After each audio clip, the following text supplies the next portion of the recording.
Hello students, तो देखिए CA inter में paper number 2 corporate and other laws हुआ। स्वाभाविक है हम बात कर रहे हैं किसकी, मई 2026 का आपका पेपर कैसा आया, क्या क्वेश्चन है, क्या आंसर है, मैं सारे डिस्कस करने जा रहा हूं। लेकिन one thing is very important, कोई बच्चा ऑनलाइन अगर मेरा ये डिस्कशन देखे तो प्लीज ना देखे जब तक उनके इंटर के एग्जाम्स ना हो जाए। ऑब्वियसली आज मैं डिस्कशन करने जा रहा हूं, स्वाभाविक है मेरी क्लास लग रही है आप बच्चों के लिए जो सामने बैठे हैं, बिकॉज हर किसी का इंटरेस्ट है पेपर कैसे था, इजी था, टफ था या कैसा, राइट। सो ऑब्वियसली हम क्लास की यूटिलिटी के लिए बात कर रहे हैं, स्वाभाविक है उन बच्चों के लिए बात कर रहे हैं जिन्होंने अभी पेपर देने हैं, ना कि जिनका पेपर हुआ है। तो वो अपने सारे पेपर हो जाने दीजिएगा, फिर देखना हो देख लीजिएगा, वरना उससे पहले बिना मतलब में कोई नेगेटिविटी ना लें। तो सवारी अपने सामान की आप जिम्मेवार है प्लीज, क्योंकि बहुत सारे बच्चे कह देते हैं कि सर पेपर हुआ अभी आपने डिस्कस कर दिया, व्हाट इज दिस नॉनसेंस, हमारा ये क्वेश्चन गलत हो गया। भैया मैं सोचता हूं तुम इतने वेले हो क्या, पेपर चल रहे उस दौरान आप ये वीडियोस यही देखते रहते हो, राइट। तो ऐसा नहीं देखना चाहिए, पेपर हो गए बात अगले पेपर की तैयारी करनी चाहिए, उसे भूल जाना चाहिए। तो नेचुरल है जो क्लास में आप सारे जानना चाहते हैं, और स्वाभाविक आप सारे जानते हो पेपर की हमारी 2 कैटेगरीज हैं, एक 30 नंबर का एमसीक्यू और स्वाभाविक है 70 नंबर का डिस्क्रिप्टिव। तो आज हम इस पोर्शन में, इस क्लास में किसकी बात करेंगे, डिस्क्रिप्टिव की, क्योंकि इतने बड़ी डिस्कशन करवाना, क्योंकि एक टाइम पास वाली नहीं मैं करवा रहा हूं कैसे पेपर था ये नहीं था। आई ऑलवेज से पेपर इजी होते हैं, why, because I am a teacher. मैं तो सब कुछ पढ़ाता हूं तो मेरे लिहाज से तो इजी होगा, लेकिन हमें देखना किसके लिहाज से है, विद्यार्थी के लिहाज से। तो विद्यार्थी भी अलग अलग कैटेगरी के हैं, जो सब कुछ पढ़ते हैं उन्हें कतई नहीं टफ लगा होगा, उन्होंने कहा होगा ठीक है भाई ऐसे ही क्वेश्चन आते हैं, ऐसे ही आए हैं, लॉ में से आए हैं, कोई रॉकेट साइंस तो नहीं है। स्वाभाविक है हर अटेम्प्ट में आईसीआई कोई ना कोई ऐसा प्रश्न पूछता है जो पहली बार आया होगा और उसमें एक सरप्राइज एलिमेंट या इंटरप्रिटेशन इश्यू होगा। हाँ ऐसा क्वेश्चन था, इसमें कोई डिनाइल नहीं है।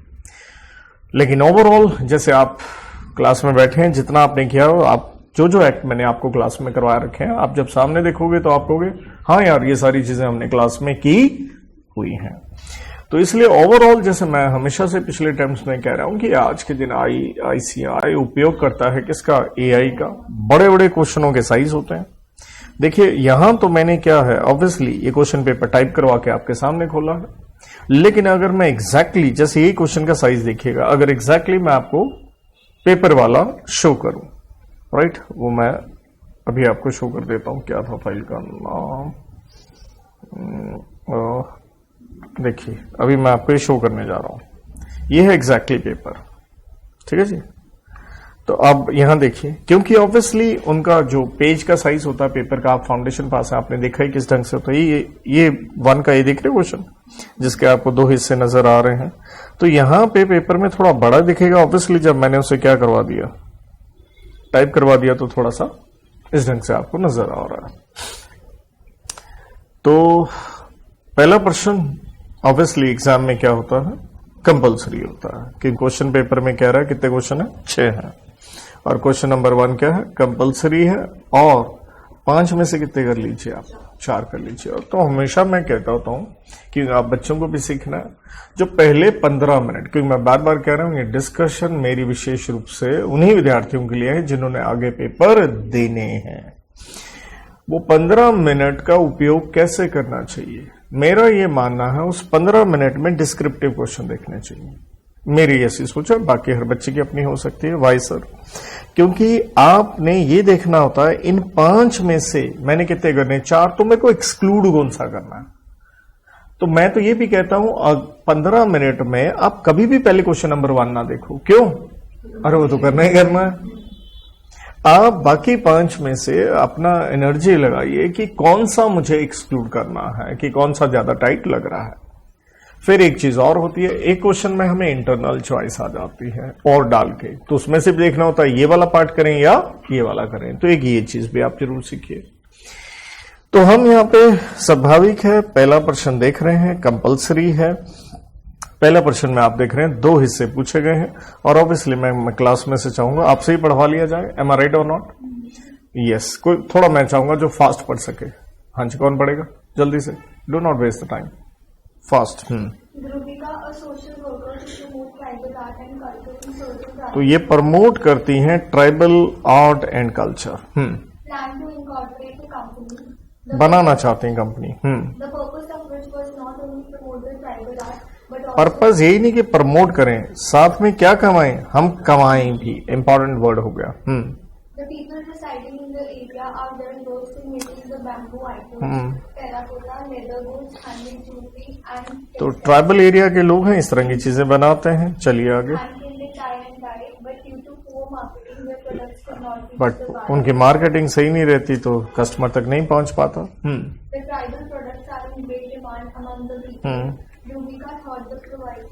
तो ध्रुविका ने सोचा मैं एक मार्केटिंग प्लेटफॉर्म प्रोवाइड करती हूँ जहां पे ये आर्टिजन्स जो है अपना सामान बेचेंगे through this e commerce platform.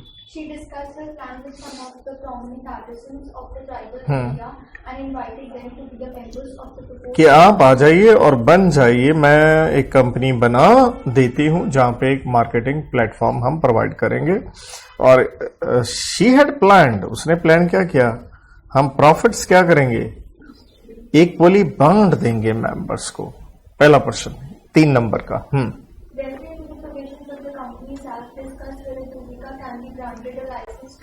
क्या सेक्शन 8 कंपनी बनेगी? आप सारे जानते हैं उसका इंटेंशन प्रॉफिट कमाना नहीं है, प्रमोट करना होता है अपने ऑब्जेक्ट्स। रादर डिविडेंड देने पे क्या लगी होती है, प्रोहिबिशन। आप तो कह रही हैं हम बांट देंगे, तो ऐसा हो ही नहीं सकता। स्वाभाविक है, क्वेश्चन सेक्शन 8 पे आ गया, आप ऐसा कर नहीं सकते जी।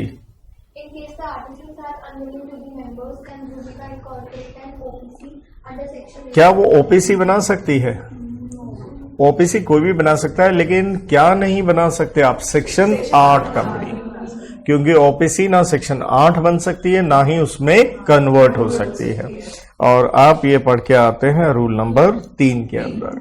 एग्जैक्टली कहें तो सब रूल 5 आता है of the companies incorporation rules 2014। Is that okay kiddies? तो अगेन आंसर क्या हो गया, कांट, आप ऐसा कर नहीं सकते। तो ये आपका 5 नंबर का प्रश्न था, इस तरह से थे। तो ध्यान दीजिए, आज के दिन क्वेश्चन का क्या है, साइज बड़ा, इसलिए बार बार मैं कहता हूं आने वाले एग्जाम ये वो ऑब्वियसली एआई जनरेटेड होंगे। तो एक रिवर्स मैकेनिज्म से आप क्वेश्चंस को अप्रोच कर सकते हो। आप पहले ही एंड में पहले ही क्वेश्चन पढ़ के फिर ऊपर वाला पैरा पढ़ सकते हो। Is that okay? चलिए नेक्स्ट।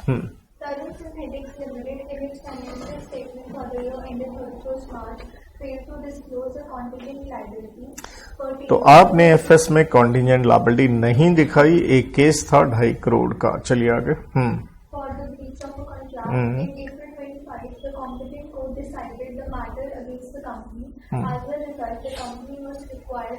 तो कोर्ट ने डिसाइड किया मैटर आपके अगेंस्ट और कहा आपको ये पैसे देने पड़ेंगे। चलिए।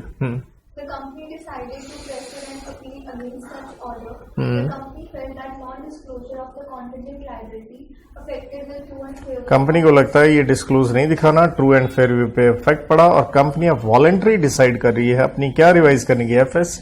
तो जब वॉलंटरी कर रहे हैं तो आप समझ गए प्रश्न किस पे आ गया, सेक्शन नंबर 131 पे। Is that okay? Is that okay? क्योंकि 130 में ध्यान रखिएगा आपको कंपल्सरी रिवाइज करनी होती है, वॉलंटरी की बात हो रही है। तो ये आ गया 131 पे और आप जानते हैं पिछले 3 साल की हम क्या कर सकते हैं, रिवाइज कर सकते हैं। तो आपसे ये पूछा गया क्या रिवाइज कर सकते हैं, FS and what, board report. क्योंकि ये क्वेश्चन सीधा 5 नंबर का 2 पार्ट है, लेकिन उन्होंने साथ में क्या पढ़ लिए, पूछ लिया आपसे। तो आप सारे जानते हैं वॉलेंट्री रिवीजन पे उसके लिए हमें अप्लाई करना होता है ट्राइब्यूनल को, इसलिए हम रूल नंबर 77 किसका पढ़ते हैं, एनसीएलटी का, ना कि एओसी का। क्योंकि क्वेश्चन किस पे आया, चैप्टर नंबर 9 एओसी पे, अकाउंट्स ऑफ कंपनी, उसका रूल नहीं है। याद आ गया? वो सारे अफसरों के बारे में बोर्ड रेजोल्यूशन अखबार में छापना, बाद में जनरल मीटिंग में ब्ला ब्ला। तो मैं इस क्वेश्चन को क्या कहूंगा, अब आप ध्यान से देखिए, क्योंकि बच्चा यही जानना चाहता है पेपर कैसा रहा। अरे भैया एक एक क्वेश्चन को समझिए, अपने आप ही पता चल जाएगा पेपर कैसा रहा। मैं उसका एक नटशेल या एनालिसिस दूं, उसकी कोई sense does not make a good sense, isn't it? तो नो डाउट हमें सेकंड प्रश्न सीधा सीधा दिख रहा है, एक डायरेक्ट प्रश्न है। एम आई राइट और नॉट? एक डायरेक्ट है, नो डाउट। जो पहले वाला भी था आपका कि डायरेक्ट है, बट वो फिर भी क्या था, एक सर्जिकल स्ट्राइक टाइप था। क्यों? क्योंकि एग्जैक्टली एक पॉइंट पे पूछा था, ऐसा कर भी सकते हैं या नहीं। तो अगर आप उसको 100% आता है तो आप जवाब सही दे पाओगे, वरना अटक जाओगे। यहां तो डायरेक्ट है, जितना आपके पास कंटेंट है रूल नंबर 77 का, 1-2 पॉइंट नहीं लिखा तो भी चल जाएगा भैया, कंटेंट तो बहुत था। चलिए अगला प्रश्न। Why XYZ Limited is a reputed Indian construction company which has its operations in multiple countries. The company has earned foreign exchange of $200 million, $300 million. पिछले 3 साल का। वैसे तो क्वेश्चन की पहली लाइन देखते ही बच्चे को आभास हो जाता है, ये फैमा के ऊपर क्वेश्चन आ गया। किसके ऊपर आ गया? करंट अकाउंट ट्रांजैक्शन सेक्शन 5 में आ गया, जहां पे आप शेड्यूल नंबर 3 में पढ़ते हैं कि आरबीआई से अप्रूवल लेना है या नहीं। लेकिन ध्यान दीजिएगा, क्वेश्चन किस पे है? कंपनी पे है।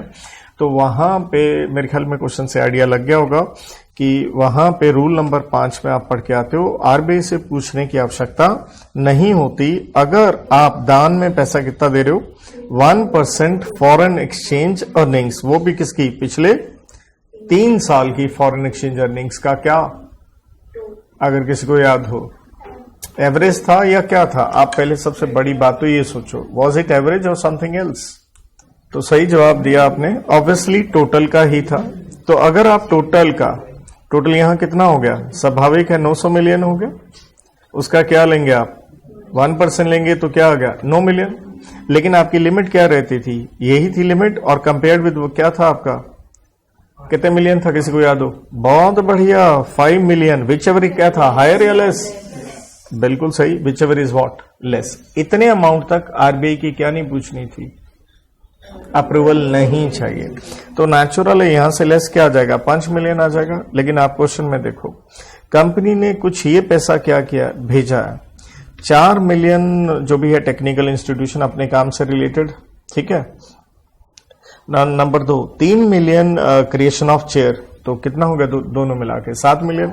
अब क्वेश्चन को गौर से देखें, डायरेक्टर्स का ओपिनियन ये है, सिंस नॉट, ये है क्वेश्चन की technicality, since not one of the above remittance individually क्या एक्सीड कर रहे हैं। अरे माना दोनों इंडिविजुअली तो इस लिमिट से एक्सीड नहीं कर रहे, लेकिन हमने थोड़े ऐसे पढ़ा है कि इंडिविजुअली देखना है, हमने तो क्या देखना है? एग्रीगेट देखना है। तो एग्रीगेट तो दोनों का टोटल क्या हो गया? 7 मिलियन एक्सीड कर ही गया ना, गॉट और नॉट।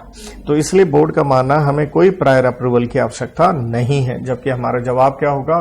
यस, आपको आरबीआई से पूछना पड़ेगा। इज दैट ओके और नॉट?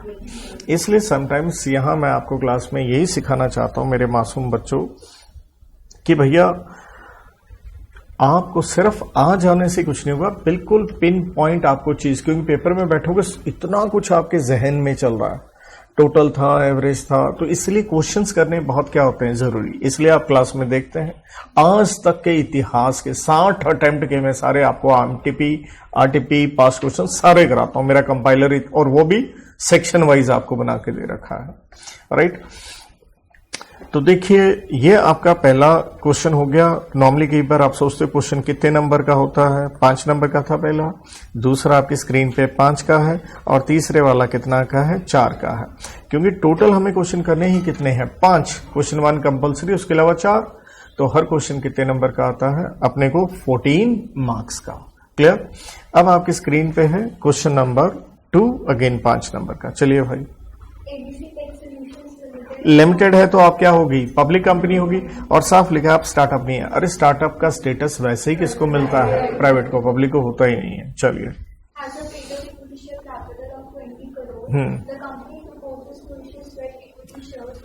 तो स्वेट के ऊपर क्वेश्चन आ गया, तो हमें पता चल गया सेक्शन क्या लग गया, 54 of the companies act, 4 crore के। वो आप जानते हो, स्वेट इक्विटी की हम डेफिनेशन पढ़ते हैं, रेड विद सेक्शन नंबर क्या, 2 का 88, और हम किसको दे सकते हैं स्वेट? डायरेक्टर और एम्प्लॉइज को। ठीक है, तो ठीक है, आप देना चाहते हो क्योंकि उसने क्या प्रोवाइड किया आपको? नो हो। ठीक है, चलिए, इट इज ऑल्सो मेंशन, पढ़िए। Is not included in normal employment. अगर आप एग्जैक्टली देखें, यही आप डेफिनेशन में पढ़ के आते हो। अरे इसलिए तो क्या दिए जाते हैं? स्वेट दिए जाते हैं। कंपनी ने क्या पास किया है? एसआर। तो आप ये भी जानते हो एसआर पास करना is one of the conditions under section 54। लेकिन अगर आप याद करो, हमने क्लास में रूल नंबर 8 साथ में पढ़ा हुआ है, स्वाभाविक है क्योंकि ये चैप्टर 4 का क्वेश्चन आ गया, शेयर कैपिटल एंड डिबेंचर। तो क्या बन गया, रूल्स क्या बन गए, the company share capital and debenture rules 2014। उसका रूल नंबर 8 था, किसके ऊपर करवाया था अगर आप याद करो, अनलिस्टेड कंपनी, कुछ याद है? और अनलिस्टेड में हमने एसआर की वैलिडिटी की बात करी थी 1 साल, यस और नो? चल बेटा आगे पढ़ो। ध्यान दीजिए, रेजोल्यूशन पास हुआ 1 जनवरी 25 को।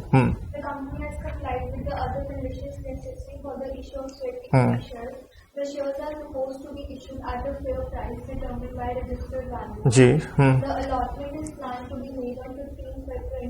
यहां से यहां तक अगर आप देखोगे, डोंट यू थिंक 1 साल से ज्यादा हो गया? टाइम पीरियड को देखें, चलिए आगे।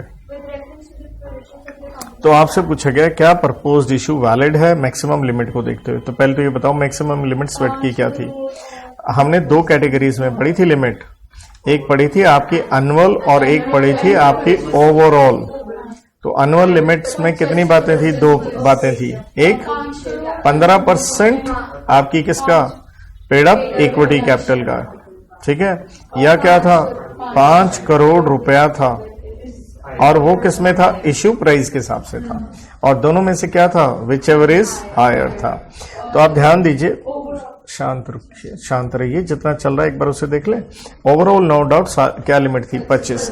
अब पहले इसको तो सॉल्व कर लो ना बेटा। तो आप देख रहे हैं पेड अप कैपिटल कितनी है, 20 करोड़ है। आप कितना देना चाहते हो, 4 करोड़। अच्छा, 20 करोड़ का 15% आप लेंगे तो कितना हो गया भैया, 3 करोड़ हो गया। अरे ओके और नॉट? सो 3 करोड़ और 4 crore, whichever is higher, कितना हो गया, 4 करोड़ हो गया। तो आप बिल्कुल इशू कर सकते हो। और ओवरऑल लिमिट तो 20 करोड़ के ऊपर क्या लगाओगे आप, 25% लगाओगे, वो वैसे क्या निकल के आ जाएगी 5 करोड़, तो उसका कोई इशू नहीं है। Is that okay? अगला क्वेश्चन देखिए, कहता जो रेजोल्यूशन पास हुआ था क्या वो वैलिड रहेगा 15 फरवरी तक? तो आप यही कहोगे कि भैया उसकी वैलिडिटी 1 साल के अंदर आपको ये शेयर्स देने होते हैं, इजंट इट? तो थोड़ा सर्जिकल स्ट्राइक में तो है, आपको ये टाइम पीरियड नहीं आता, फंस गए। नेक्स्ट क्वेश्चन आपके सामने है, ध्यान दीजिएगा, ये क्वेश्चन नंबर 2 था, उसके अंदर इंटरनल चॉइस आ गई। अगर मैं पास्ट लेके चलूं तो नॉर्मली आईसीआई जो इंटरनल चॉइस होती है आखिरी क्वेश्चन में डालता है।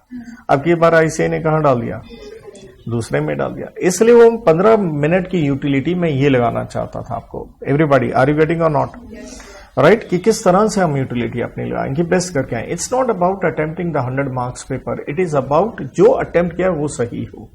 प्रॉब्लम क्या है बच्चों में, हाई ये क्वेश्चन नहीं आता, उसका हाई में मत जाइए। अब ये देखिए जो आता है उसमें मेरी गलती ना हो, वो मैं परफेक्ट करके आऊं। Everybody understanding? बेटा बात समझ में आ रही है ना सबको? आइए क्वेश्चन देखते हैं, पढ़िए भाई। पहली बात तो आप लिस्टेड हैं।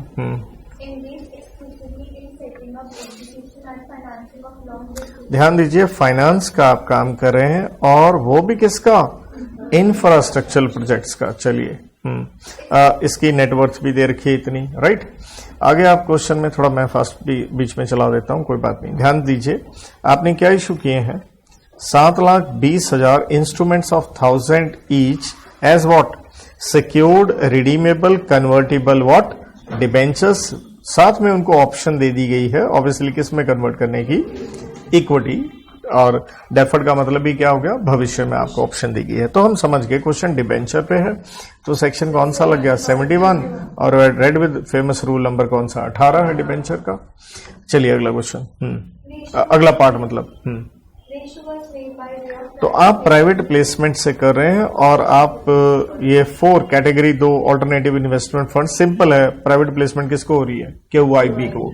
तो शायद आपके जहन में आए कि ये मे बी क्वेश्चन किस पे है, प्राइवेट प्लेसमेंट 42 पे है। 42 पे मैक्स लोग होते थे एक साल में, 200 याद आ गया, 200 की काउंटिंग में हम QIB को नहीं लेते था। ऐसा क्वेश्चन पढ़ के आपको लग रहा होगा मे बी 42 पे है, इसलिए मैं यही बता रहा था क्वेश्चन के साइज इतने बड़े बड़े हैं, आप उस पर मत जाइए, इसलिए नीचे देखना कोई बुरा नहीं था। अगर आप नीचे देखते तो 3 पार्ट पूछे हैं, पहले तीसरा देख लो, DRR पूछा है, क्वेश्चन डिबेंचर पे है। क्या पूछा है, validity of debenture issue debenture पे है, राइट? कितने साल के लिए डिबेंचर शायद इश्यू होंगे, 16। तो ये कहीं भी क्वेश्चन आंसर किस पे नहीं आने वाला, मैं तो थोड़ा बता सकता हूं 42 पे नहीं आने वाला। अब आइए ध्यान से ऊपर हम देखते हैं, तो आपको बताया गया टर्म है 16 साल। अब मुझे बताइए एक एक वर्ड जो मैंने अंडरलाइन किया, ध्यान दीजिएगा, ये लिखा है सिक्योर्ड, ये लिखा है डिबेंचर्स, कितने साल है? देखिए आप यहां गलती करते हैं, सेक्शन 55 में प्रेफरेंस शेयर में 20 साल का टाइम होता है और इंफ्रा में 30 होता है, लेकिन डिबेंचर में सिक्योर्ड का टाइम 10 साल था, लेकिन आप इंफ्रा कंपनी है तो कितना है? 30। क्या हम इंफ्रा हैं? यस, क्योंकि हमने यहां पे 30 साल का जो टाइम पीरियड पढ़ा था, इंफ्रा कंपनी में पढ़ा था, इंफ्रा फाइनेंस कंपनी, ये सब कुछ ये नोटिफाइड बाय सरकार वगैरह, लंबी एक लिस्ट पड़ी थी अगर आप रिकॉल करें, गॉड और नॉट। तो इसलिए देखो आप में से कोई एक आधा जवाब दे गया 20 साल, तो उसके जहन में क्या पड़ा हुआ है? प्रेफरेंस शेयर, तो वो सोच रहा है मेरा पेपर बड़ा ग्रेट हो जाएगा।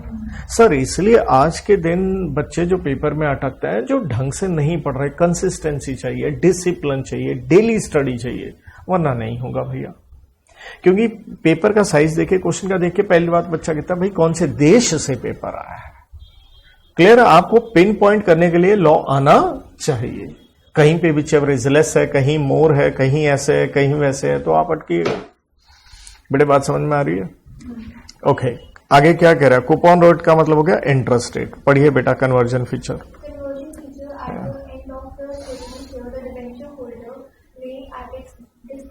तो उनको एक चॉइस दी गई है, आप चाहें तो 30% अपना कन्वर्ट करवा लीजिएगा। ठीक है, कब दी गई है ऑप्शन?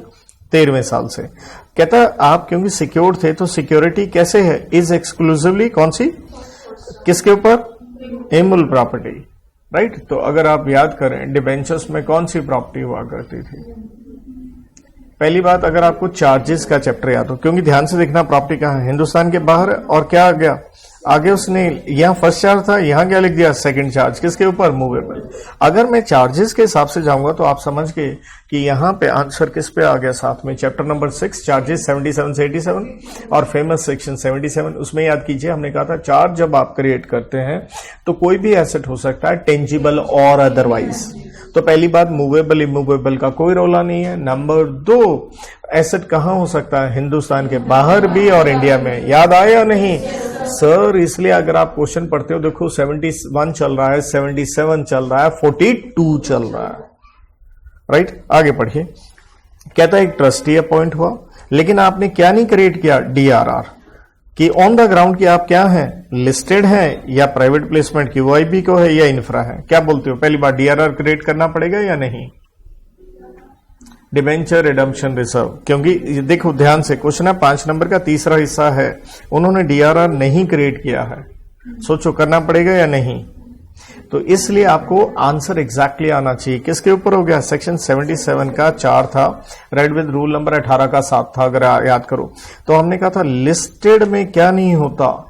DRR नहीं होता। किस में होता है? अनलिस्टेड में होता है। सिर्फ लिस्टेड में वो 15% आपने पैसा क्या करना होता है? इन्वेस्ट करना होता है। तो यहां आंसर क्या हो गया? नॉट वाला।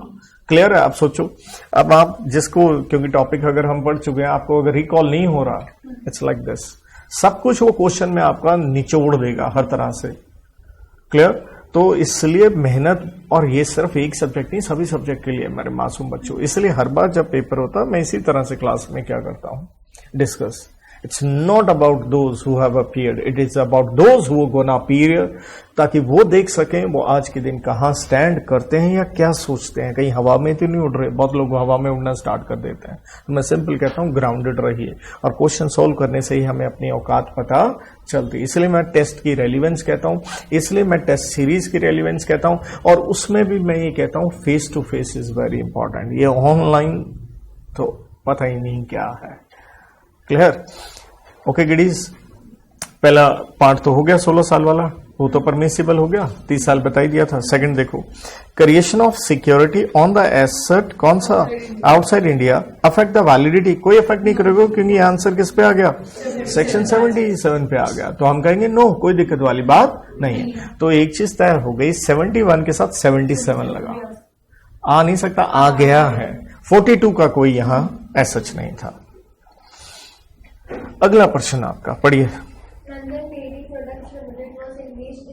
तो पहली बात, मैं तो क्वेश्चन सॉल्व करता हूं हमेशा, मैं इस तरह से, हमेशा मैंने आपको क्लास में सिखाया कि सबसे पहले तो आप क्या कीजिए, आप क्वेश्चन में हमेशा देखिए कौन सी कंपनी पे क्वेश्चन है। And selling of the milk product, it had more than 500 cows. देखिए 500 गैया हैं फार्म में। The company had raised loans from a bank by helping आपने लोन लिया है और आपने गिरवी रखी है क्या, गाय, एंड चार्ज रजिस्टर्ड हो गया विद आरओसी। तो हम क्या देख रहे हैं, एक क्वेश्चन और चार्जेस पे आ गया। ठीक है, चलिए। The company later changed its business model from a producer of milk to marketing of milk and other consumer products and ordered its object loss of the memorandum and filed it with the registrar. The company, in light of the case of death, sold out all its livestock to the registrar. तो देखो पहले आप क्या थे, आप दूध बनाते थे, अब आप क्या कर रहे हो, दूध की मार्केटिंग में जा रहे हो। तो नेचुरल है आपने अपने ऑब्जेक्ट्स क्या कर लिए, ऑल्टर कर लिए, राइट। चलिए कहां पे, हाँ ये 71 डिवेंचर में था, तो थोड़ा बोलते बोलते 77, मैं 77 का 4 लिख के 71 का 4, राइट राइट। चलिए हाँ, However, the satisfaction of the charge was not filed within the 30 days of loan. लेकिन देखिए गिरवी रखे थे, एसेट बेच दिए, यू नो लाइफ स्टॉक, लेकिन सेटिस्फेक्शन ऑफ द चार्ज क्या नहीं किया, फाइल नहीं किया 30 दिन में। याद कीजिए सेक्शन 82 में पढ़ते थे, कंपनी को बताना होता आरओसी को 30 दिन में, 270 का एक्सटेंशन होता है। लेकिन ध्यान दीजिए बताना जरूरी नहीं होता, क्योंकि सेक्शन 83 में किसकी पावर होती है, ROC in the absence of intimation कर सकता अगर उसके पास सबूत है, एंड ही सेटिस्फाइड की डेट रीपे हो गया होल और इन पार्ट, राइट, या प्रॉपर्टी वगैरह जो है बेच दी गई है, सीज हो गई है, राइट। आगे बढ़ते हैं, चलिए। The registrar somehow came to know that the company has fully liquidated हाँ, तो उसको पता चल गया आरओसी को कि आपने तो पे कर दिया। against the livestock raised by it and have also disposed of such livestock. Based on the facts of the case, who is responsible for filing of the satisfaction of charge? तो पहले तो आप कहेंगे कंपनी ही है, उसी को file करना होता है, और उसने क्या कह दिया, साथ में उसने क्या कर लिया, व्हाट इज द पनिशमेंट। आप सेक्शन 82 में देखते हैं तो ऐसी कोई पनिशमेंट तो होती नहीं, लेकिन आप एक ओपन सेक्शन पढ़ते हैं 86 कि अगर आपने इस चैप्टर का डिफॉल्ट किया तो 86 में पेनल्टी अगर याद करो है किसी को याद, कंपनी के ऊपर होती थी 5 लाख, ओआईडी पे कितनी होती थी 50,000, राइट। तो उसने पनिशमेंट पूछ लिया तो हम 86 में ही जाएंगे। और दूसरा क्या पूछ लिया, क्या आरओसी एंट्रीज कर सकता है and release in absence, yes, क्योंकि यहां क्या लग गया 83 लग गया, गॉट और नॉट। तो आप ध्यान दीजिए, चाहे मतलब उसने पार्ट्स भी स्प्लिट कर दिए, लेकिन हमें बिल्कुल एग्जैक्ट आंसर आता होगा तभी क्या मिल पाएंगे, मार्क्स मिल पाएंगे, इजंट इट। चलिए अगला question. The central government under the powers पहली बात ये प्रश्न आ गया आपका जीसी एक्ट पे, क्योंकि एग्जाम में थोड़ा ये भी देखिए, क्योंकि अधिकतर हमारा पेपर स्वाभाविक है कंपनीज एक्ट पे होता है बड़ा, क्योंकि उसका वेटेज है। तो समटाइम्स क्या होता है, क्वेश्चन होता है जीसी पे, थोड़ा कंपनीज एक्ट के हिसाब से डाल रखा होता है, तो कई बार आप ऊपर परेशान हो, सबसे पहले नीचे आ सकते हो, क्योंकि पहली लाइन पढ़ के एकदम परेशान होने वाले हो। क्यों, कहता है सीजी के पास क्या थी, पावर थी, क्या इशू कर सकते हैं, नोटिफिकेशन, राइट। किससे से कर दी इशू, कितने साल के लिए, लेकिन लोगों ने उसका क्या किया, और सरकार ने क्या किया, उसी साल 2025 में ही क्या कर ली वो एग्जाम्पशन। लेकिन एक मैन्युफैक्चरर था, उसने बहुत बड़ी इन्वेस्टमेंट कर रखी थी, उसने रिलाई किया इस चीज के ऊपर, लेकिन अब बेचारा फंस गया, तो उसने चैलेंज किया है वैलिडिटी किस चीज की, विड्रॉल, कि एक बार अगर आपने नोटिफिकेशन दे दी अब उसे आप रिसाइंड नहीं कर सकते, मींस कैंसिल नहीं कर सकते। तो याद कीजिए जीसीए में हम एक सेक्शन 21 पढ़ते थे, पावर टू इशू। अगर आपके पास पावर है इशू करने की, वो याद आ गया, मैं कोड की देता था नोज फेसबुक पे नोटिफिकेशन वगैरह, समझ गए ना। तो आपके पास इंप्लॉयड पावर होती है क्या करने की, ऐड करने की, अमेंड करने की, वेरी करने की, रिसाइंड करने की। तो ध्यान दीजिए कितना छोटा सा सेक्शन 21 था, लेकिन एआई की मदद से क्वेश्चन बढ़िया बना दिया।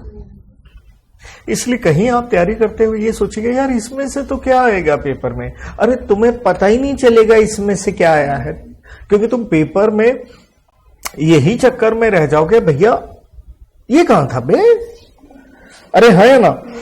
जबकि आप देखिए 21 में लिखा तो याद आ गया। तो इसलिए प्लीज सेक्शन के साइज पे मत जाइएगा, गॉट इट? जो पढ़ना है उसे तसल्ली से, शांति से।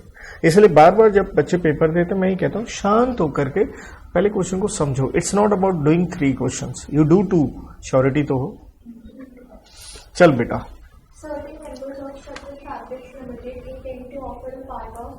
देयर शेयर होल्डिंग,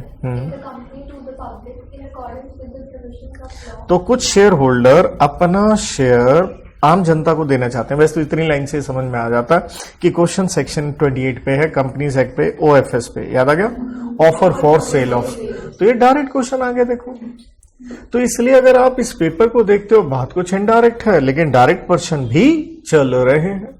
मैं तो ये जीसीए वाले क्वेश्चन को भी क्या कहूंगा, डायरेक्ट सीधा 21 ही तो लिख के आना है। तो इसलिए आप सोचो ये नहीं ये तो इनडायरेक्ट हो गया। अरे इनडायरेक्ट क्या, नीचे एक लाइन का है तो डायरेक्ट ही जा रहे हैं। तो 28 में हम क्या कहते थे, ये लोग कंसल्ट करेंगे बोर्ड को, फिर कंपनी को क्या करेंगे, ऑथराइज करेंगे, फिर कंपनी ने जो डॉक्यूमेंट इशू कर दिया उसको हम क्या मान लेंगे, डीम्ड प्रोस्पेक्टस। याद है 3 लेवल पे मैंने 3 स्टेज में आंसर करवाया था आपको। चलिए बेटा बी पार्ट।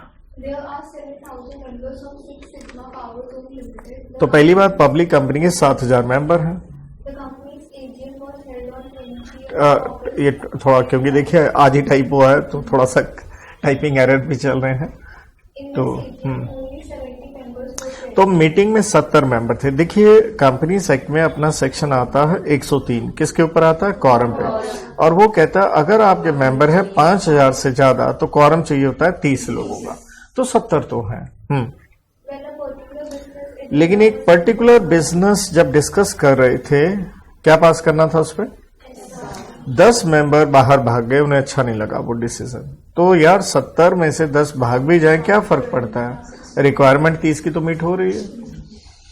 कहता उसमें से आउट ऑफ द रिमेनिंग, तो रिमेनिंग हुए 60। अब 15 ने क्या किया है, अगेंस्ट वोट डाला है। तो हमें पता चल गया फेवर में कितने आ गए, 45। ठीक है, ये आगे फेवर में। तो आप पढ़ते हैं सेक्शन नंबर 114 रेजोल्यूशन पे, और एसआर किस पे पास होता है कि वोट्स कितनी होनी चाहिए, 3 टाइम्स। बाय डिफॉल्ट देखो 45 क्या है, 15 का 3 गुना तो हो गया, कि 3 टाइम्स इन फेवर होनी चाहिए एज अगेंस्ट। परफेक्ट है। तो क्वेश्चन में भी देख लो क्या पूछा है, क्या कॉरम प्रॉपर है, वो तो प्रॉपर है। क्या voting requirement of passing of resolution as what is the voting requirement. तो रिक्वायरमेंट हम यही कहेंगे भैया कितने चाहिए, 45 चाहिए। दैट मीन्स कितने चाहिए, 3 टाइम्स चाहिए, वो तो है क्वेश्चन में। ओके और नॉट, क्योंकि 15 अगेंस्ट थे, 15 इंटू वॉट, 3।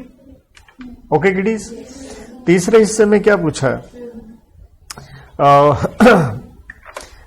ये क्वेश्चन की लाइन थी, चेयरमैन ने डिक्लेयर कर दिया कि resolution has been passed SR. तो एसआर की रिक्वायरमेंट तो पूरी होगी 114 की, तो हम क्या कहेंगे, वैलिड है भैया, बिल्कुल ठीक है, यस इज वैलिड। ओके और नॉट।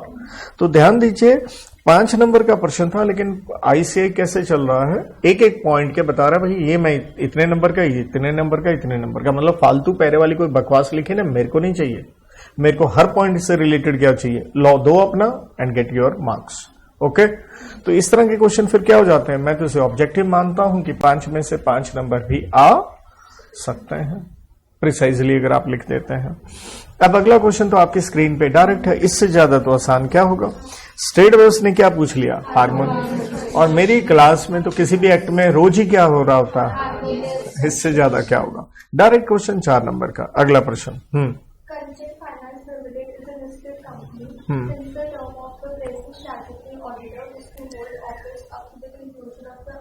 तो कहता है जो प्रेजेंट ऑडिटर है उसका टेन्योर आने वाली 25 अगस्त को क्या हो रहा है, कंक्लूड हो रहा है।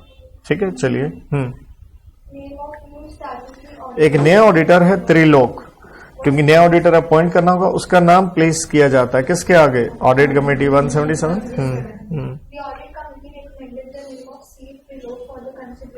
तो ऑडिट कमेटी ने उसका नाम रिकमेंड करके किसको दे दिया, बीओडी को दे दिया। लेकिन हुआ क्या, बीओडी कन्विंस नहीं था और उसने रेफर बैक कर दिया ऑडिट कमेटी को, कहते हो भैया मेरे को आदमी अच्छा नहीं लगा, तुम कुछ और देख लो। लेकिन मेंबर्स जो थे ऑडिट कमेटी के वो कन्विंस नहीं हुए और उन्होंने रीसेंट कर दिया, वही किसका नाम।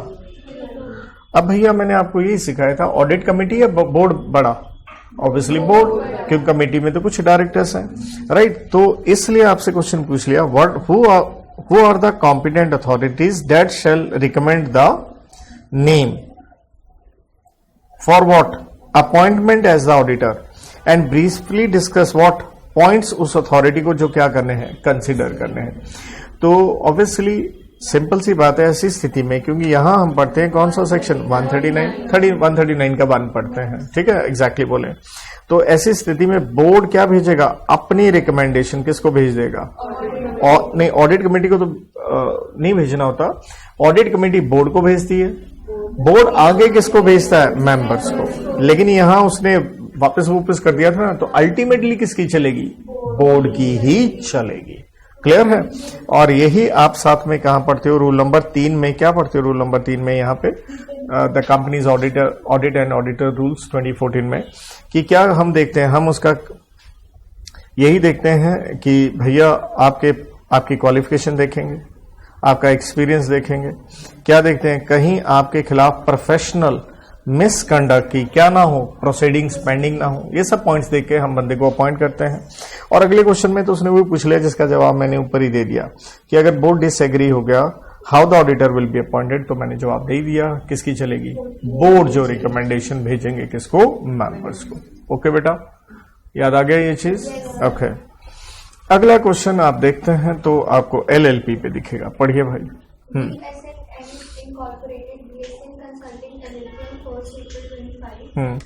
तो ध्यान दीजिएगा 1 अप्रैल 2025 को है।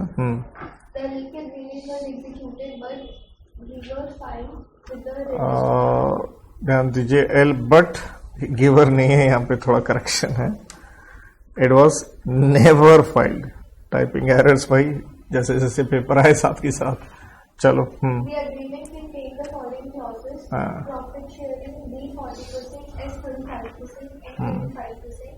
Only B&S were authorized to enter into contracts on behalf of the LLP. Any act beyond consultancy services requires unanimous consent of partners. तो देखिए V और S को ही ऑथराइजेशन थी कि आप LLP के बिहाफ पे कॉन्ट्रैक्ट कर सकते हैं, राइट। हाँ, लेकिन N बिना किसको बताए, उसने एक एग्रीमेंट कर लिया है, किस चीज का, लोन का, किससे, बैंक से, किसके नाम पे, लेकिन ये क्या नहीं है, ये लोन लेना not part of the LLP's usual business, और बैंक को नहीं मालूम है आपकी इंटरनल रिस्ट्रिक्शन का कि एन को ऑथराइजेशन है या नहीं है। हाँ जी, क्या बोलते हो आप। तो ध्यान दीजिए बच्ची क्या कह रही है, तो इसलिए आपसे पूछा है क्या ये LLP बाउंड होगी लोन एग्रीमेंट से।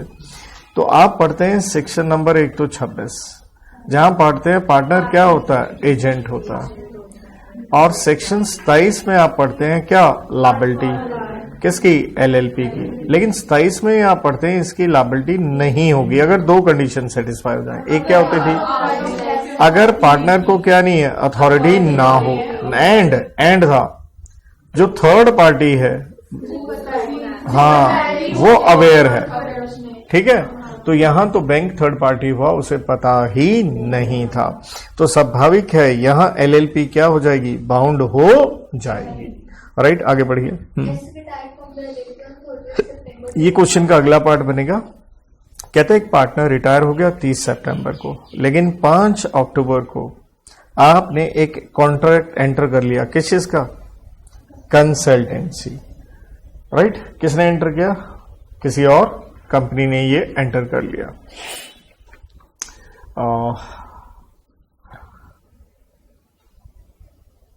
Okay, with the LLP believing S to be still what, as the company had no notice of his cessation, मतलब जो कंपनी जिसने कॉन्ट्रैक्ट किया, कंपनी आ गई ना बेटा यहाँ पे, उसने LLP से कॉन्ट्रैक्ट किया, उसको नहीं मालूम है कि ये बंदा क्या नहीं रहा, और वो स्टिल उसको क्या मान के चल रही है, पार्टनर मान के चल रही है। तो बताओ,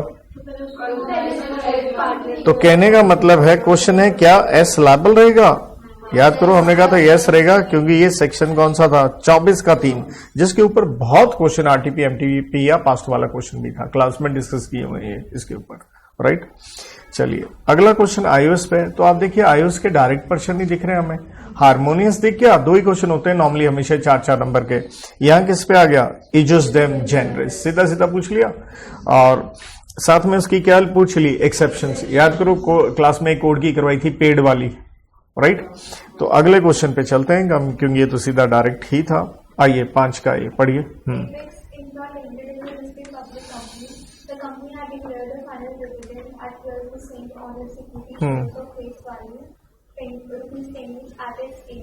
on 30 September. The company announced record date as 5th October. The dividend following was spoken with the shareholders on 25th October 2017. ध्यान दीजिए, हमने 127 में क्लियरली पढ़ा था आपको 30 दिन में डिविडेंड देना था। तो ठीक है ना, 30 सितंबर से कौन सी डेट आ गई, 25 October, that is fair. Mr. Arjun, a shareholder of the company, did not take cash. उसने Consequently, the dividend amount remained unpaid. The company transferred. तो उड़ा अकाउंट में देखिए आपने कब डाले, 10 नवंबर। लेकिन अगर आप उड़ा याद करो तो हमने 124 में पढ़ा था 30 दिन खत्म होने के अगले नेक्स्ट वॉट 7 दिन में आपको ये पैसे डालने होते हैं। तो यहां वैसे देखा जाए तो 7 दिन का क्या दिख रहा है, डिफॉल्ट। चलिए। No claim was made by Mr. Arjun in the state of the unpaid. और अर्जुन तो भूल ही गया अपना डिविडेंड लेना बहुत साल तक। हाँ, Further dividends declared by the company in the subsequent आने वाले सालों में भी इतने सारे सालों में उसने डिविडेंड लिया ही नहीं। तो आप समझ गए होंगे, सेक्शन 124 में पढ़ते हैं, अगर कितने साल बीत जाते हैं, साल, उसके अगले 30 दिन में आईईपीएफ में हम 125 में पैसा ट्रांसफर कर देते हैं, राइट। तो हुआ क्या, और साथ में याद कीजिएगा हमने ये पढ़ा था आपके शेयर भी डाल सकते हैं उसमें। तो हुआ क्या, कंपनी ने ट्रांसफर कर दिया उसका डिविडेंड अमाउंट भी, साथ में क्या डाल दिए। लेकिन अर्जुन को लगता है कंपनी ट्रांसफर नहीं कर सकती, तो कर सकती है, लेकिन याद कीजिए हमने 124 में ही पढ़ा था आप रिक्लेम कर सकते हैं। तो आपसे क्वेश्चन में क्या पूछा गया, validity of action and remedy जो अर्जुन को अवेलेबल हो। शेयर से रिलेटेड तो बता ही दिया, डिविडेंड से रिलेटेड वो कहां से क्लेम करेगा, आईईपीएफ में। Is that okay. तो ध्यान दो, ये वाला चाहे टाइम पीरियड वाला पॉइंट ना भी लग रहा हो, चाहे वो गलत भी लग रहा हो, क्वेश्चन में आईसीआई ने उसके ऊपर पूछा ही है सच।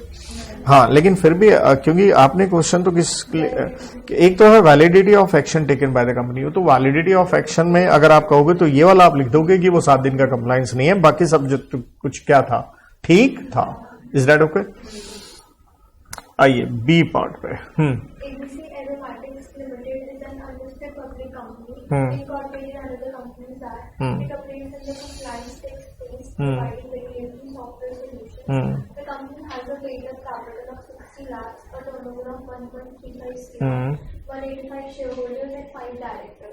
It has raised secured debt of ₹20 lakhs from 2 banks. To simplify its governance structure and reduce. अब मैं इस क्वेश्चन को ना एलएलपी पे आने वाला, ये पहली बार क्वेश्चन आया, तो पहली बार जो सेक्शनों पे नहीं आया है, बच्चा सोचता है या कंपाइलर लेके बैठा क्वेश्चन उसमें दिखेगा ही नहीं, तो आप ये सोचो कि वही थोड़े आ जाएंगे क्वेश्चन। हमेशा आईसीआई क्या लेके आएगी, कुछ तो नया ट्विस्ट लाएगी। ये पहली बार खाता खोला है आईसीआई ने, सेक्शन नंबर 57 एंड 58 का, राइट।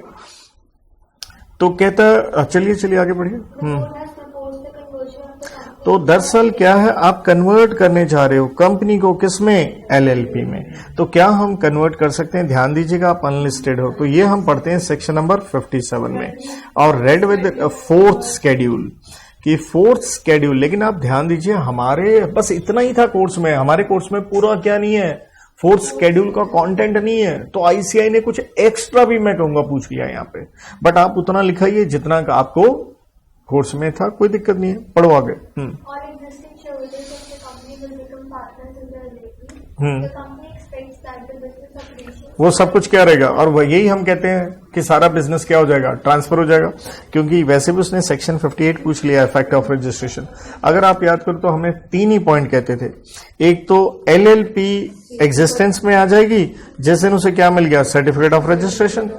2 आपके सारे एसेट्स एंड लायबिलिटीज क्या हो जाएंगे, ठीक है, अब एलएलपी में। और 3 क्या हो जाएगा, इसे हम कहते हैं dissolution of company, automatically company क्या होगी, खत्म, राइट। एक तो उसने ही पूछ लिया, तो उसने क्वेश्चन में पूछा क्या है, आगे आइए, ए पार्ट रह गया, पढ़िए। However, one issue has emerged in the legal review process, हाँ। The company is facing a regulatory हाँ, a show cause notice under this company कि कंपनी ने कंप्लायंस नहीं किया था किसका, स्टैंडर्ड्स का, और प्रोसीडिंग का अभी तक क्या नहीं हुआ, कंक्लूजन नहीं हुआ। अब क्वेश्चन पूछ लिया उसने 2 नंबर का इस पे, can ABC limited legally proceed with its conversion considering pending what, regulatory proceeding. तो आप लिखाओ कि ठीक है जो केस है एज इट इज चलते रहेंगे, अब किसके नाम पे चलते रहेंगे, एलएलपी के नाम पे, क्योंकि ये 4th शेड्यूल ऐसा हमने पढ़ा नहीं था। लेकिन यहां पे आप ब्रेन यूज कर सकते थे, कहां हम सेक्शन 18 पढ़ते होते हैं कंपनीज एक्ट का, कि कन्वर्जन ऑफ कंपनी डैश से डैश में, तो उसमें हम यही पढ़ते थे ना, प्रायर डेट कॉन्ट्रैक्ट्स वगैरह पे टू रिमेन अनअफेक्टेड। तो थोड़ा आप इम्प्रोवाइज कर सकते थे, क्योंकि एग्जैक्टली अपने कोर्स में क्या नहीं था, 4th शेड्यूल उसमें लिखा हुआ है ये। Is that okay? तो कहीं ना कहीं मैं कहूंगा चाहे उन्होंने पूछ लिया, लेकिन आप इम्प्रोवाइजेशन करते हुए, दिमाग का यूज करते हुए आंसर लिख। वैसे भी आप जानते हैं अधिकतर एलएलपी का आंसर कहां से आ जाता है, कंपनीज एक्ट से। चलो भाई अगला प्रश्न, C part. shall be included direct प्रश्न पूछ लिया आपसे, पर्सन की डेफिनेशन। सेक्शन नंबर 3 का 42 पढ़ते हो, इंक्लूसिव डेफिनेशन है, 3 लोग आते हैं, कंपनी, एसोसिएशन, बीओआई, इनकॉर्पोरेट। तो डायरेक्ट क्वेश्चन आ गया जीसीए का। फिर उसने किसके ऊपर पूछ लिया, गुड फेथ की डेफिनेशन पूछ ली, लेकिन साथ में उसने क्या पूछ लिया, एंड ब्रीफली डिस्कस कब एन एक्ट इज प्रज्यूम। तो यहां पे वही केस मॉन्ग ऑन्ग टू वर्सेस मॉन्ग सी मॉन्ग वाला, कॉन्ट्रैक्ट एक्ट वाला, वो सारा लिख के आ सकते थे। लेकिन पूछा कितने का है, 2-2 नंबर की 2 डेफिनेशन। थोड़ा सा गुड फेथ वाला कंटेंट बढ़ गया अपना अगला, बट क्या दिक्कत थी। चलिए छठा, ABC Limited is an eligible company to accept deposit. Eligible याद है क्या, रूल 2 का 1 का ही, वो 100 करोड़ 500 करोड़ वाली लिमिट वाला, ठीक है, deposits. It had accepted a fix deposit 5 lakh का, from 36 महीने का लिया है, ब्याज रेट क्या है 9%। ऑन 30 नवंबर 2000, अगर 1 अप्रैल से 30 नवंबर 2024 देखोगे तो ये हो गए 32 महीने, और जबकि डिपॉजिट कितने का था, 36 महीने का था। तो आप क्या मांग रहे हो, एक तरह से प्रीमेच्योर। तो हमने कहा था प्रीमेच्योर नहीं होता, कम से कम 6 महीने होने चाहिए, 6 महीने तो हो गए। लेकिन अब आपका रेट ऑफ इंटरेस्ट क्या हो जाएगा, 1% से कम हो जाएगा। क्लियर? इसी के ऊपर आपका क्वेश्चन था, ठीक है, कि रेट ऑफ इंटरेस्ट और साथ में उसने क्या पूछ लिया, रेट रिडक्शन कब एप्लीकेबल नहीं होगी। याद करो 2 पॉइंट हमने किए थे, एक कंप्लायंस ऑफ लिमिट्स, वो याद आ गई 100% वाली, और एलिजिबल में क्या थी 10 और 25, 10 मेंबर से 25 किससे, पब्लिक से आप रेज कर सकते थे। तो लिमिट्स का कंप्लायंस करने के लिए अगर आप वापस कर रहे हो तो इंटरेस्ट रेट कम नहीं होगा। नंबर 2 याद करो, फौजी भाई लोग, वार रिस्क वाले, आर्मी नेवी पर्सनल, उनके रिश्तेदार, अगर इमरजेंसी डिक्लेयर हुई है under article 352 of what, constitution, कुछ याद है? तो एग्जैक्टली आप सोचो यार ये क्या आएगा, आर्मी वाला ये आ गया ना। ये भी क्वेश्चन कब पूछा गया, पहली बार, मैं, हाँ समझ रहे हो। तो ये क्वेश्चन थोड़ा सा है ना, जहां पे आपको दिमाग ज्यादा लगाना पड़ेगा। चलिए अगला question, B part. Global Trade LLC is a company incorporated in तो UK, having a branch office in India. बंदा ऐसा देख करके 2 दिमाग आते हैं चीज में, पहली लाइन पढ़ के, या तो फेरमा का होगा या फॉरेन कंपनी, कंपनीज एक्ट का होगा क्वेश्चन। कंपनीज एक्ट का है, फॉरेन कंपनी पे। The company prepares its global financial statements as per UK law and follows the financial year ending on 31st December. For the financial year 24-25, Global Trade LLC prepared financial statements relating to its Indian business operations. Audit भी करवा लिया। Audited by practicing CA in India. ROC के पास file, लेकिन कब किया, 10 महीने बाद। तो अगर याद हो आंसर बोलो, सेक्शन 381 था, कितने महीने में आपको एफएस फाइलिंग करनी होती है फॉरेन कंपनी को। तो ये था 6 महीने of end of what, financial year. लेकिन आरओसी 3 महीने का क्या दे सकता है आपको, एक्सटेंशन स्पेशल रीजन पे। लेकिन या तो 10 महीने हो गया, आपका क्या हो गया, डिफॉल्ट हो गया। ठीक है, आगे बढ़ो। और and fail to attach what, other documents. तो अदर डॉक्यूमेंट्स में हम लंबी एक लिस्ट पढ़ा करते थे, रूल नंबर 4 के हिसाब से याद करो। तो इंपॉर्टेंट पॉइंट क्या होते थे, एफएस तो आपकी बैलेंस शीट, पीएनएल वगैरह तो लगने, एक तो आरपीटी की ट्रांजैक्शन रिलेटेड पार्टी, एक आपका रेपाट्रिएशन ऑफ व्हाट, प्रॉफिट्स, एक आपके फंड्स के क्या हुए हो, ट्रांसफर, देन आपके प्लेसेस ऑफ बिजनेस की क्या होती थी, लिस्ट, देन आपकी कंसोलिडेटेड एफएस किसकी, पेरेंट कंपनी की। ये सब कुछ आपको लगा के देनी पड़ती थी। तो यहां क्वेश्चन में आपसे क्या पूछ रहा है कि कंपनी ने नहीं लगाए, क्या non attachment of document is valid. तो हम कहेंगे नहीं भैया ये तो डिफॉल्ट हो गया। तो डिफॉल्ट हो गया तो याद करो, हम सेक्शन 392 में फेमस पेनल्टी पढ़ते थे, ये स्टार पेनल्टी जो मैंने आपको करवाई थी, किसी को है याद अमाउंट, जहां कंपनी में हम कहते थे 1 से 3 लाख, क्योंकि ये स्टार है, ये कभी भूलनी नहीं चाहिए आपको। और साथ में डेली के कितने लग जाते थे? 50,000 रुपया। और ओआईडी पे क्या लगता था? 25,000 से कितना? 5 लाख रुपया। सेकेंड क्वेश्चन में क्या लिखा है? Whether the claim of the company is correct and that it shall not be affected NOR it shall have any effect on what? Contracts. तो याद करो, ये हम पढ़ते थे सेक्शन नंबर 393 में, जहां मैं कहता था CDD, C for contract, D for dealing, T for what? Transactions. कि आपने चाहे डिफॉल्ट कर लिया है, लेकिन जो कॉन्ट्रैक्ट आप कर चुके हो दे शैल रिमेन व्हाट? अनअफेक्टेड। उन पे कोई फर्क नहीं पड़ेगा। क्लियर? तो भाई इसके साथ मेरी तरफ से ये वाली डेफिनेशन, ये वाला पार्ट, डिस्क्रिप्टिव पार्ट क्या होता है, आज के लिए समाप्त होता है। अब आप समझ सकते हैं। MCQ करूंगा तो उसमें टाइम और क्या लगेगा? ज्यादा लगेगा। नो डाउट आपकी क्लास का चाहे टाइम काफी पड़ा है, लेकिन केस स्टडीज कितनी आई हैं पेपर में बता दूं? 1 नहीं, 2 नहीं, 3 नहीं, 4 नहीं, 5 नहीं, 6 case scenario. Obviously that takes hell of a time. इसलिए पेपर जब आप करते हो, क्योंकि आपका आगे पेपर होना है, तो आपको सोचना होता है पहले डिस्क्रिप्टिव करूं या MCQ करूं। मेरे ख्याल में मुझे लगता है MCQ तो ऐसी चीज हर कोई कर ही लेगा, आता हो या ना आता हो, आंसर तो लेके आएगा। तो अब ये अपनी अपनी सोच है, उस हिसाब से सोचें कि पेपर के पहले 15 मिनट अगर मैंने लगाए किस पे थे? डिस्क्रिप्टिव पे। कौन सा करना है, नहीं करना, तो पहले एक इंसान में भी क्या कर ले? डिस्क्रिप्टिव। कि MCQ बाद में कुछ कोई नहीं भी आता होगा तो उसका तो कुछ भी आंसर लिख दोगे ना, ABCD जहां पे भी उंगली डल गई आपकी, राइट और नॉट? सो हम सेकेंड पार्ट, मेरे ख्याल में आज सेंस नहीं बनती फिर, ठीक है, आधा पौना घंटा और बचा, उसमें मैं पूरा नहीं करवा पाऊंगा। So will do it in the next part. तो भाई जिनके पेपर चल रहे हैं उनके लिए विश ही कर सकते हैं best of luck for the remaining exams. Thank you.